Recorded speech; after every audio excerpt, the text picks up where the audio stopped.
My Uncle Harold pointed his beer bottle straight at my chest, right there in front of my 7-year-old son, and said the words loud enough for the whole backyard to hear. You still doing that little admin thing at Sterling? Filing papers for grown-ups who actually build something? Jacob, buddy, when you grow up, don't end up like your mom. Everybody laughed. Not a small chuckle. A real laugh. The kind that rolls around a backyard and bounces off the fence. Jacob looked up at me. He didn't laugh. He just watched my face, waiting to see if I was going to cry or yell or shrink. 7-year-olds are smarter than we give them credit for. They can read a room before they can read a book. I didn't do any of those things. I picked up my lemonade, took a sip, and said, "Guess I am." That was it. That was my whole response. And Harold grinned like he'd won something. Here's what nobody at that 4th of July barbecue knew, including my own uncle, including my own sister, including the husband I'd been married to for 9 years standing 3 feet away, pretending not to hear any of it. 18 months ago, through a holding company with my maiden name buried 4 layers deep in the paperwork, I bought controlling interest in Sterling Logistics, the company Harold has worked at for 11 years. The company he brags about at every single family gathering like he built it with his own 2 hands. He didn't build it. I own it. I sat back down at the picnic table next to Jacob, who slid his small hand into mine under the table, the way he does when he's upset, but doesn't want anyone to see. I squeezed it once. That was our signal. It meant, I'm okay, and you're going to be okay too. I want to tell you I did that job. The whole disappearing act. The quiet nights working from a laptop after Jacob went to bed. The calls with lawyers in Chicago while everyone thought I was just tired from office work because of some grand plan to humiliate Harold someday. That would make a better story, but that's not why I did it. I did it because 18 months ago, Sterling Logistics almost went under, and 11 families, including Harold's, would have lost their jobs overnight. I didn't buy that company to prove a point to my uncle. I bought it to keep the lights on for people who had no idea their paychecks were hanging by a thread. Harold never asked why the company suddenly had new financial backing. He never asked why the layoffs that were supposed to happen never came. Men like Harold don't ask questions when things start going well. They just assume it was always going to work out, because somehow, in his mind, good things only happen to people like him. I looked across the yard at my uncle, laughing with his buddies, still holding that beer bottle like a trophy. He had no idea that the woman he'd just humiliated in front of her own son held his entire paycheck in her hands. And in 6 days, he was about to find out exactly how. 6 days. That's how long I had before the layoffs list I'd secretly killed would come back around for its annual board review. And this time, my name would be attached to it instead of hidden behind lawyers and a holding company nobody in my family had ever heard of. The barbecue kept going like nothing happened. My sister Paige refilled her wine glass and settled into the lawn chair beside me, close enough that I could smell her sunscreen. "You know he doesn't mean it, right?" she said, not quite looking at me. "That's just Harold being Harold." "I know exactly what Harold is," I said. She laughed a little. The nervous kind. The kind that comes out when someone senses they're standing on ground that's shifted without their permission. "You could have said something back there. Defended yourself a little." "I didn't need to." Paige gave me a look I recognized from childhood. The look she used to give me right before she told our mother something I'd done. Half concern, half curiosity about how much trouble I could actually get into. "You've been different lately, Liv. Quieter. Is everything okay with you and Daniel?" I glanced across the yard at my husband, who was standing near the grill with Harold, nodding along to something. His shoulders drawn up tight, the way they get when he's uncomfortable, but too polite to leave. Daniel knew. He was the only person at that barbecue who knew what I'd built over the last year and a half. And even he didn't fully understand why I hadn't told anyone else. Not my sister, not my mother, not the uncle who just called me useless in front of our son. "Everything's fine," I told Paige. Better than fine, actually. She didn't push further. She never really did. Paige had a way of asking questions right up to the edge of something real, and then backing away before she had to sit with the answer. Jacob tugged my sleeve. "Mom, can I go play with Tyler?" His cousin was waving from the trampoline at the far end of the yard. "Go ahead, bud." I watched him run off, his sneakers kicking up little clouds of dry grass, and for a second, the whole backyard noise faded. The radio playing classic rock from someone's truck. Harold's booming laugh carrying across the fence.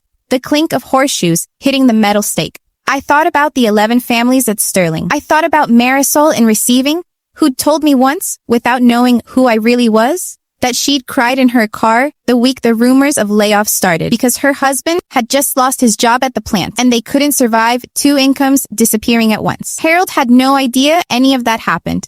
He never asked why the crisis passed. He just kept showing up, collecting his paycheck, and telling anyone who'd listen that Sterling Logistics ran itself because men like him knew how to work hard. Daniel caught my eye from across the yard and gave me the smallest nod. He knew what was coming in 6 days. The quarterly ownership disclosure meeting.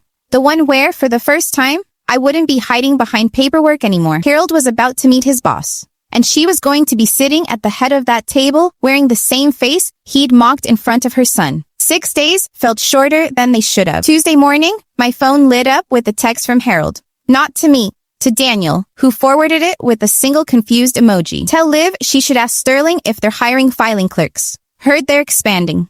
Might be a step up for her. I read it twice, standing in my kitchen with Jacob's cereal bowl still in my hand. Then I laughed. Actually laughed, the kind that surprised me, because Harold had no idea he'd just made a joke about working for his own boss. You okay? Daniel asked, watching me set the bowl down carefully instead of slamming it. I'm better than okay, I said. I'm early. I called Renata from the car on my way to drop Jacob at school. Move the disclosure meeting up. Thursday, 9 a.m. Full attendance required. No exceptions. That's in 2 days, she said. You sure? He's already telling people to laugh at me. I'd rather he find out sitting down. Wednesday brought its own complication. Marisol from receiving called my direct line, the one only a handful of people at Sterling had, none of whom knew it belonged to the woman who owned the company. Ms. Cole gave me this number, she said, voice tight. I heard a rumor there's a big announcement Thursday. People are scared it's layoffs again. I closed my eyes. 11 families. I'd spent 18 months protecting people who didn't know my name, and here was one of them. Terrified all over again because secrecy has a cost nobody warns you about. It's not layoffs, I told her. I promise you that. Come Thursday and you'll understand. She thanked me twice before hanging up, and I sat in the school pickup line with my hands on the wheel, thinking about how much longer I could have kept hiding before the hiding itself started hurting the people I'd built this to protect. That night, Harold called Daniel again, this time about the barbecue leftovers. But he tacked on one more line before hanging up. Tell Liv no hard feelings about Saturday, just trying to motivate her. She's been coasting long enough. Daniel handed me the phone afterward like it was something hot.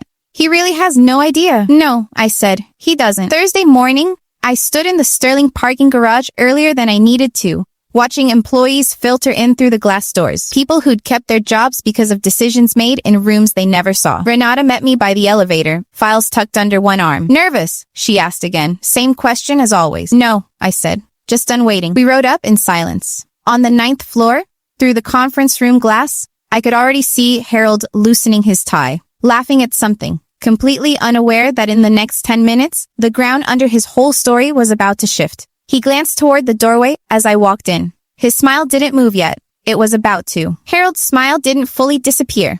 It just froze, the way a picture freezes when the video buffers. Still shaped like confidence, but with nothing behind it anymore.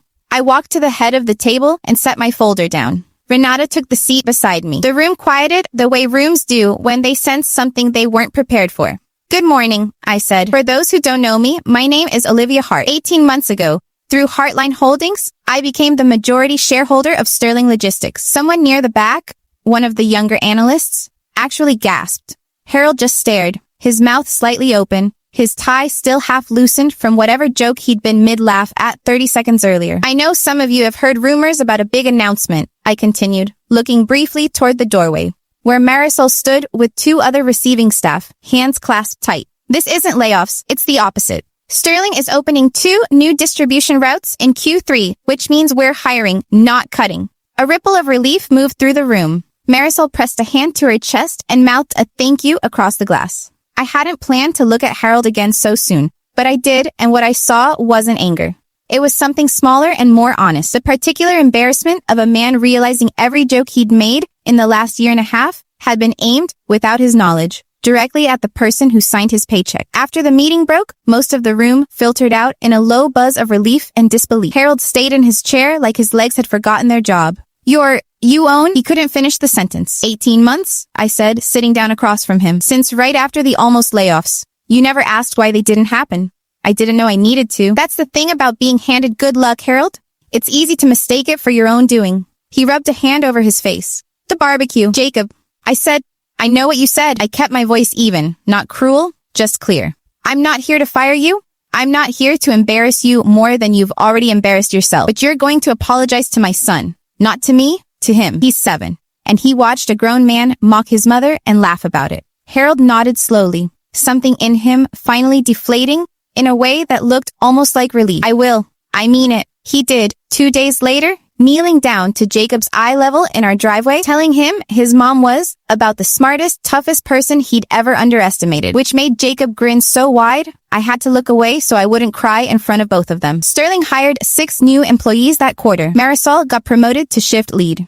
Harold kept his job, kept his pride mostly intact, and started slowly asking questions before assuming things again. That night, tucking Jacob in, he asked, "Mom, were you scared at the meeting?" "A little," I admitted, "but I wasn't scared of Uncle Harold anymore. I think I stopped being scared of loud people a long time ago." He smiled, already half asleep. "Good. Loud doesn't mean strong." I turned off the light and stood in the doorway a moment longer, thinking he was right. Smarter than 7, just like his teacher said.